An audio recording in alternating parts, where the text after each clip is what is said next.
Was it awkward on your first night of marriage? You're with me when I walk through fire, even when I face the giant. In the darkness with the light, tell the devil that he's a lie. And even when I'm in the waiting, in all of my broken places, can be faithful or I am faithful. And I will not be afraid, I'll be okay. What's up, Sav Squad? What is up, Sav Squad? We are back with another video, and today, baby girl, what are we doing today? Today we are doing an updated Q&A. A lot of things have changed in our life, and we have a lot of new people that are part of the Sav Squad that might not know who we are. So we just thought that we, just sit down. Just take a minute and just talk with you guys. Yeah. It's not really chill. We're just chatting. Yeah. We asked you guys in the community tab some questions. You guys sent us some really good questions, really like personal questions, stuff that we've never really addressed on our channel before, and we're gonna answer all those today. You wanna start? Yeah, I thought you were gonna say something else. Oh, I didn't have anything else to say. I said, are we gonna dress our shirts? Guys, we're matching because we got these on our honeymoon in Maui. We look kind of like a little old grandma and grandpa. Okay, let's answer the questions now. Megan said, hey Josh and Sav, do y'all think having friends of the opposite sex can affect your relationship? Our thing is like, obviously, because Josh has girlfriends and I have guy friends, but... What I got? Girlfriends. Oh yeah, I got friends that are girls. Oh, friends that are girls. Josh doesn't have any friends that are girls that I don't know, and I don't have any guys. Basically, if we have friends of the opposite sex, then we're all friends and we know them. And it's a little different in marriage now. In marriage, everyone knows everybody. Right. And they're like, majority of the time, they're married couples. I mean, like, definitely when we first started dating, we had like different friends that obviously we didn't know and stuff. But now that we're married, it's a lot different. Ravimbo, I think that's how you say your name. Was it awkward on your first night of marriage? Not at all!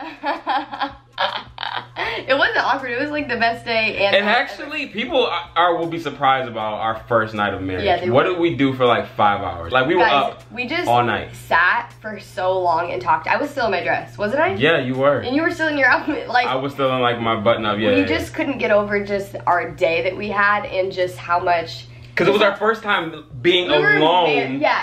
Without like anybody around us and stuff like that. Like our first night was just literally us. Talking, sitting, doing nothing. Literally. Talking about like, yo, remember that happened at the wedding, that happened at the reception. Yeah, but the rest of the night. When is the official wedding video coming out? We have been seeing this question everywhere. We want the video to be very perfect. It is coming. We're still editing it, still working on it. It's dropping really, really soon, like in the next couple weeks or even before that. Kelsey says, besides YouTube, how do you guys make an income? For me, I'm a professional dancer, and so I get like different dance jobs, and that is extra income for us. So I make an income from different dance jobs like teaching, or I've gone on like tours and music videos and all kind of just different things, so it really just depends. I edit and shoot videos. I can get like jobs playing the piano. I've also toured and done certain things. Right now we're really trying to focus on YouTube and have that be a main source of income. It is a main source of income, like it helps us like pay rent and all that stuff. Kaylin says, what is your favorite thing to do together? Eat. Our favorite thing to do is eat. I think so. I love Sundays. I feel like I just love having our Sunday together, like wake up and go to church and then eat food. Jenny said, my question is, where do you guys think you will live when you start your family? Do know that we don't want to be in the Los Angeles area when we start a family. It's just not our vibe. We don't think personally it's the best place to raise a family. That's just us though. Like a lot of people do it and it works great for them, but for us personally, no. And we also know that we want to be around family wherever that may be. So Laura said, 5 years ago, where do you think you would be right now? Relationship, work, living, and mentally. Back then, I thought that I was gonna have my high school friends for life. So I think that I would still be kind of best friends with my whole group of friends from high school. So I definitely wouldn't see myself married. I just feel like I had a lot of maturing and growing up to do. I saw myself single and probably just like hanging out with my friends. I would say, I would hope that I was gonna be like successful in my dance career, and that's what I kind of pictured for myself. So I wasn't going to be in Michigan, and I also knew I was either going to be in New York or LA. So I moved to New York, and once I got there, I thought that it was going to be kind of like a breeze. with like my career and stuff like that. I went to school for acting. Never thought that I would like do videos and like do videos and tour and stuff like that. I never thought that that would be a thing. Mentally, to be honest, I wasn't like in a really good place. It was actually right when I moved to New York. I don't know, mental health wasn't like a crazy big, like people, there wasn't a lot of awareness about mental health. Back then. That's so true. I feel like people didn't talk about mental health as much, and so it was harder for me to like deal with it. And I don't know how old I was, but it was 2014. I'm 23 now. Yeah, I was like 18 or whatever. And I'm dealing with like being depressed and anxiety and stuff like that. And my first year in college in New York, I didn't know what I was doing. If you would have asked me in that moment, where would I be in 5 years from now? It would not be where I am today. So Lexi said, will you guys be adding any new additions, in parentheses, puppy, to the family soon? Yes, we will be. Very soon.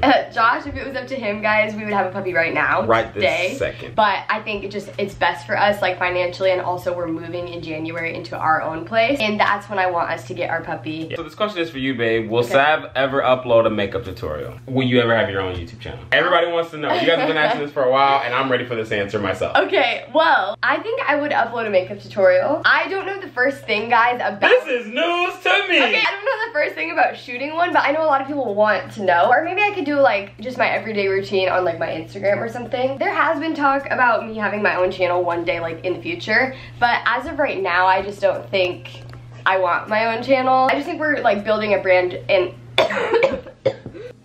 Yeah, I'm alright. Alright. Josh and I, like, we're focusing on us right now, and I initially started YouTube wanting to do it with him, so I just don't really see myself having my own channel, but I think that could change for sure. Alright, so Teresa said, what are you guys' favorite Bible verses? I mean, I love this verse, but like, I just recently even got it tatted on me. It says Hebrews 11:6, and what that basically says is, without faith, it is impossible to please God. We are huge on faith, because without that, we don't know how half of the stuff that we do or God blesses us with happen. We want to please God in everything that we do, so we know that in the Bible it says that without faith you can't please him.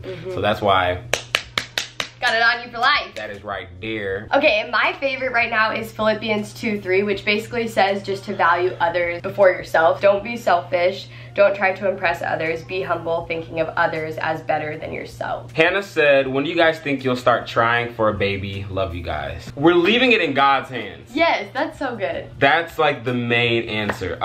If it's not up to us, if God wants us to have a baby tomorrow, then we having a baby tomorrow. We've always said kind of that we like want to wait and just like be married for at least a year, but it really just at the end of the day is up to God, and if we did get pregnant, we're ready. So Emily said, I love this question. How many times have you been to Chipotle since getting married? We were on our honeymoon. Okay. The week after we got married. That's 1 week. We never went to Chipotle. Okay. We came back. I think we did have it like once. Babe, we've gone a lot. Babe, we've only been like 3 Really? or 4 times. I had it actually the other day though, without you. All right, Lucia says, how old are you guys? I'm 23. And I'm 23 as well. All right, this one says, hi Josh and Sav. How do you remain focused on God, and what are some ways you help others know about him? For us is being surrounded by community and going to church. We go to church every Sunday, sometimes on Wednesdays, and with that, church isn't just on Sundays. We're also in like, you know, connect groups, small groups, whatever you guys call them. And we have a group of people who we're doing life with, and we go to church with, and we do stuff with them throughout the week. I feel like that's a really easy way to stay focused on God, because you have people who are holding you accountable throughout, you know, the week.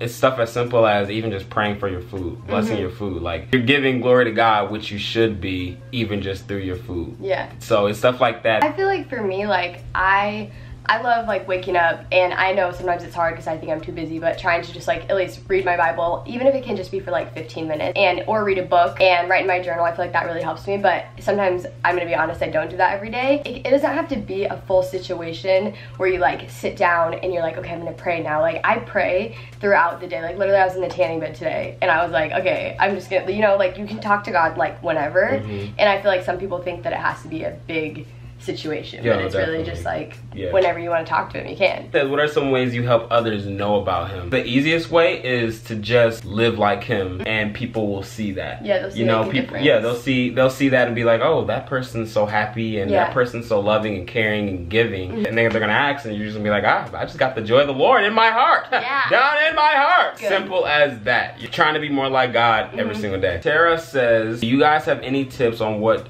to do when you feel insecure? I mean, if you're like a believer or, you know, you believe in prayer, I feel like prayer really helps. Not only just like praying yourself, but lean on people that you know love you and are around you, your family, your friends, and ask them to pray for you. And like, I think just don't be afraid to tell someone how you're feeling, because I feel like that's the first step for me, is you're not going through it alone. If you feel like you have no friends or family, tell like your coworker, tell anyone, and it really will make a difference, just kind of like a weight off your shoulders. But insecurities, especially like as being a girl too, every single girl goes through it. Just know that you're not alone and we're all kind of struggling with it. Another thing I kind of already said, but journaling helps me. Like, just write down your thoughts, you know, write down positive things about yourself. Sorry, you know? we're like, I know, I'm like, I could say so much about this. I know, but we said we're talking about everything in this Q&A. Yeah. Okay, Alondra said, how do you guys deal with your argument/disagreement? I think that we've gotten a lot better at this. We try to find like the positive and like, not the positive, but kind of like the funny in it. Or if it's something dumb that we're arguing about, we'll just be like,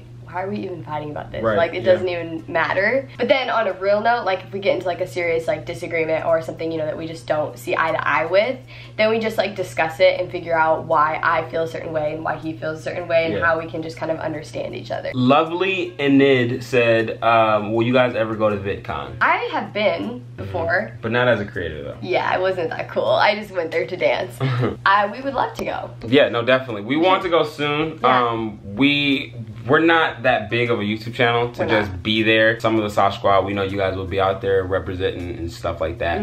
But it will kind of be pointless for us unless we get like invited. Yeah. You know, then yeah, but for me personally, I ain't gonna spend that much money just to go, and I can see these YouTubers here in LA. Serena says, were you popular in high school? I mean, this is like cliche kind of, but like no one's like, what's popular, you know? So, but I would say that I had like a lot of friends in high school, kind of, but like different groups of friends. Because like I was in student council, and then I had like, you know, a close group of girlfriends, and then I was also in like AP and honors classes, so I feel like that was kind of a different, like a different group of people. Me and my brother, I always put my brother into this. Popular. No, okay, a lot of people knew us only because we were involved in so many different things in school. We had like a lot of different friends in every different friend group, and then we're just friendly, just personable people. Like we just love people. And everyone had a crush on them, guys. That's definitely not true. Marlon says, what's your favorite Chris Brown song? Honestly, the first one that comes to you. Lost in Your Love. Lost in Your Love. But we walked back down the aisle to that song. We did. At our wedding after we got married. I don't know if I have a favorite. I love like Royalty album. I love this Indigo album. I like a lot of Chris Brown songs. Yeah, I do. He has so many songs, it's hard to choose one. Stanley says, have you found adjusting to each other's cultures, backgrounds, or upbringing difficult? We were raised like differently, but also the same in a lot of ways. Like Josh grew up like in church. His dad's a pastor, and like I didn't really... I'm black. Okay, well, yes, but I like didn't grow up in church, so that was like a kind of a big difference. I feel like, okay, say what you need to say. The only thing that's different for me is, no, I've never dated a white girl. Oh yeah. Also, guys, I didn't know what soul food was. I can't even say it. I can't even say it. Does that make me sound really white? You already white. Okay, so I would never like marry someone who wasn't like culturally sound though. I feel like, yeah, but to answer like in conclusion, I don't think it's been difficult. Had to adapt. Love Starbucks. Alright, Sav Squad, we are losing sunlight, so we are going to stop this video right here. We hope you guys enjoyed it. We're going to do more of these really soon. You guys can DM us also, and we'll answer these questions. We tried to answer as many as we can, but we kind of just wanted to tackle the more personal questions, you know, about insecurities and our faith and stuff like that in this Q&A. I was gonna say, maybe we could do like sit-down videos more often and just talk on like one topic or something. I know a lot of you guys have been asking us questions about our long-distance relationship and how that went down and tips and stuff like that. I know you guys also have like a lot of wedding questions and stuff like that. Before we go to Sav Squad, you know we do have to do a Sav Squad shout out though. Who's our shout out go to today, baby girl? Our shout out today goes to the Nobles brothers. Hey, shout out to you guys. Thank you for rocking with the Sav Squad. We rock with you. Because you rock with us. Love you. We will see you in the next video. Have a great Saturday. Love you guys. Oh my gosh, Saturday. Wow, okay. You've been so close, despite my distance. Oh yeah, and you're always good. You know black people like Starbucks too. I know the first thing you say when I turn the camera on. You have those moments where you're feeling like that, and I know having people around you that are positive, that aren't bringing you down, that aren't always negative Nancy's, that really helps. Because when you're around the negative people, all you want to do is be negative. Negative can be anything. It could be gossip. Like, get away from gossip. That is not positive, and God doesn't want you to be in gossip anyway. Get away from people who talk about other people negatively behind each other's back. If you're trying to get to, like, you know, a different level in your life, or if you're just trying to be happy, there are certain sacrifices. Yeah, you're gonna have to. There's certain sacrifices that you have to make, and you might just lose people. But I think how to deal with it when you're insecure is, like, have positive people around you. You know, it always helps. And just try to think. We said enough. I was gonna say. Sorry, we're like. I know. I'm like, I could say so much about this.